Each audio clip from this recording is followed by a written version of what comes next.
Israel divulga documentos que, em tese, comprovariam o laço entre o Hamas e o Irã. Já amplamente noticiado, isso traria detalhes específicos a respeito de qual era, então, o relacionamento financeiro entre o regime iraniano e a organização terrorista que realizou os execráveis ataques do 7 de outubro de 2023. A gente vai falar mais sobre o Irã e sobre o seu papel como um patrocinador estatal de terrorismo, assim como o governo americano o classifica. O que acontece, vocês vão ver as imagens ao meu lado. Esses textos em árabe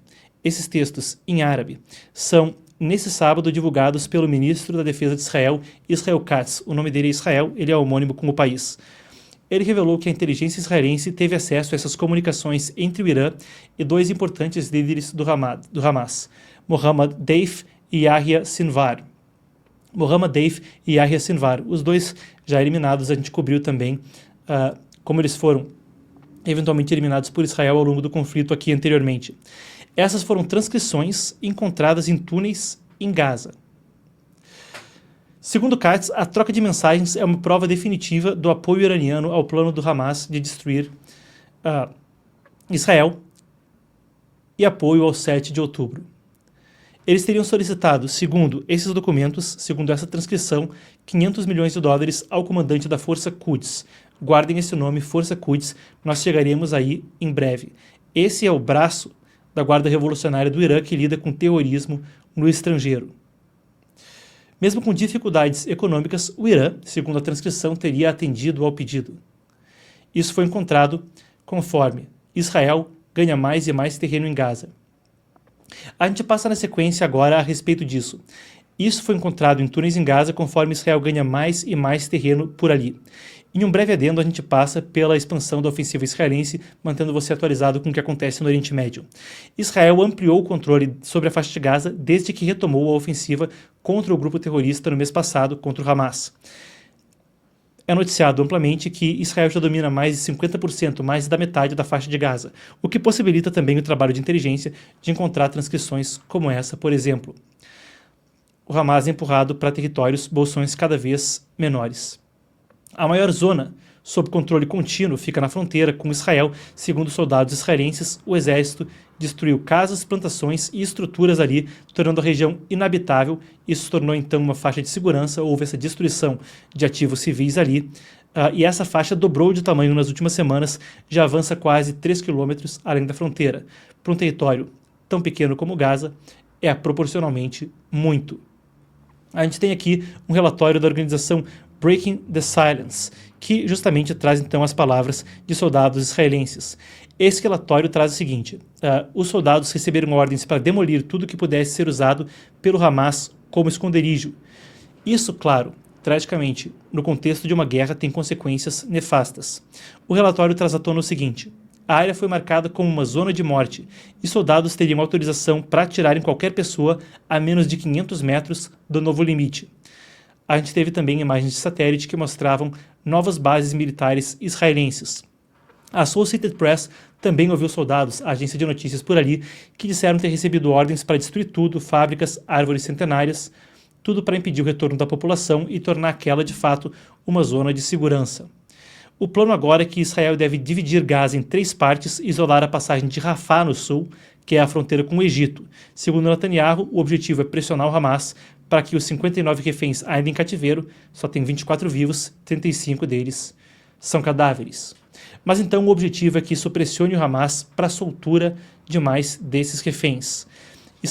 Netanyahu afirma que Israel manterá o controle de segurança em Gaza após a derrota do Hamas, apesar de pressão internacional, e ele disse que essa zona tampão será permanente. Ele disse que essa demolição visava evitar outros ataques como o do 7 de outubro. Vale a pena ainda a gente destacar o seguinte: ele sinalizou apoio ao plano antigo de Trump de promover a imigração voluntária dos palestinos. A gente cobriu isso anteriormente e agora há pouco na coletiva de imprensa entre os dois.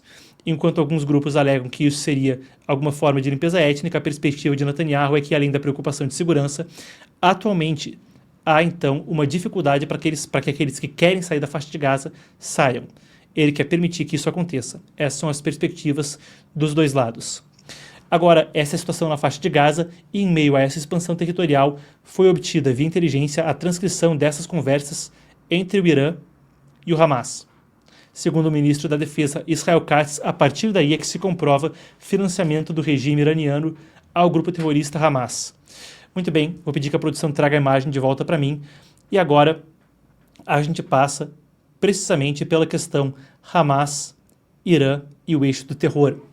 A gente fez consistentemente essa análise aqui e consistentemente trouxe ao público a informação.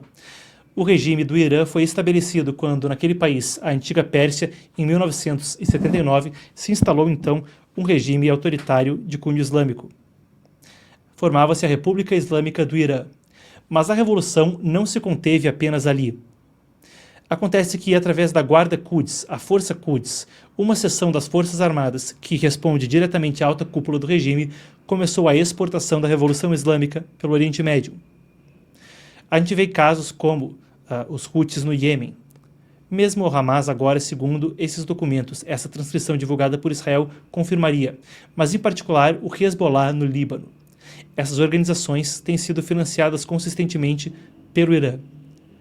O nome Qasem Soleimani foi muito repercutido na imprensa internacional no mandato anterior de Donald Trump, quando esse homem foi abatido pelo governo americano. Soleimani era o chefe da Força Quds e uma figura histórica no Irã que arquitetou o que é chamado de eixo do terror.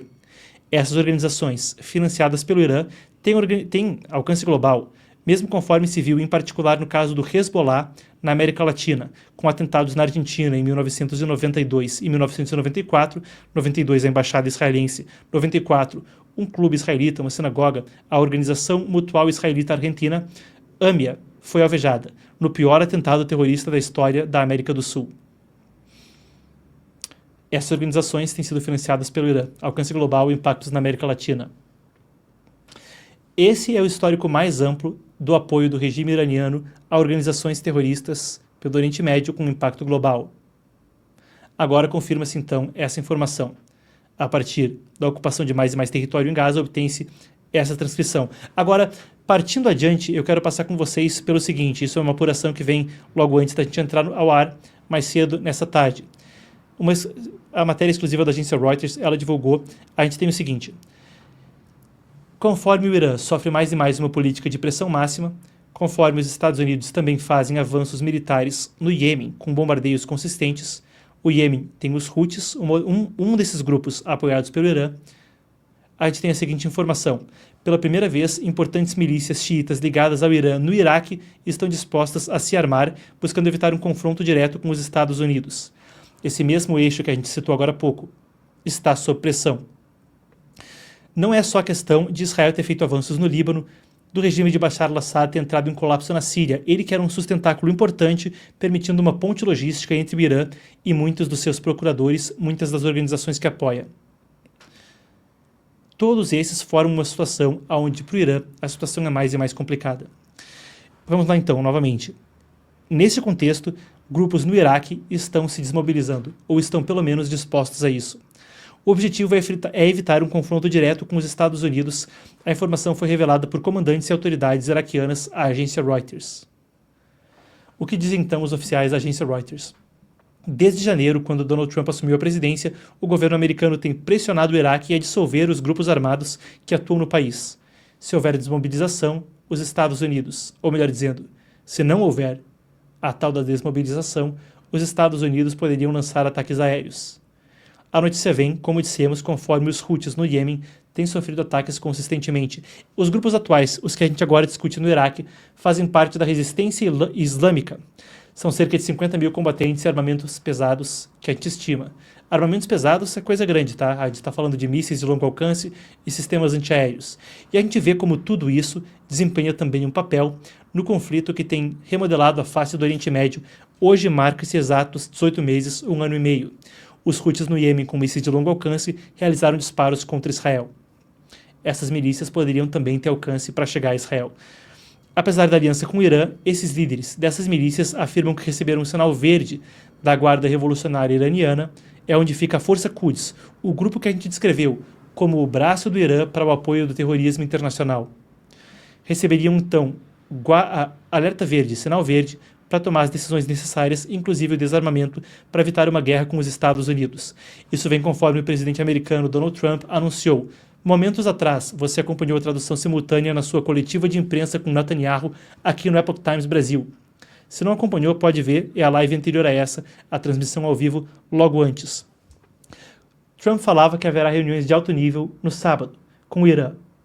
Visando chegar a um acordo, a situação é de pressão máxima e Trump quer, de toda forma, que o Irã reduza sua busca por armas nucleares. Não parece ser o momento para uma ofensiva a partir dessa visão preliminar.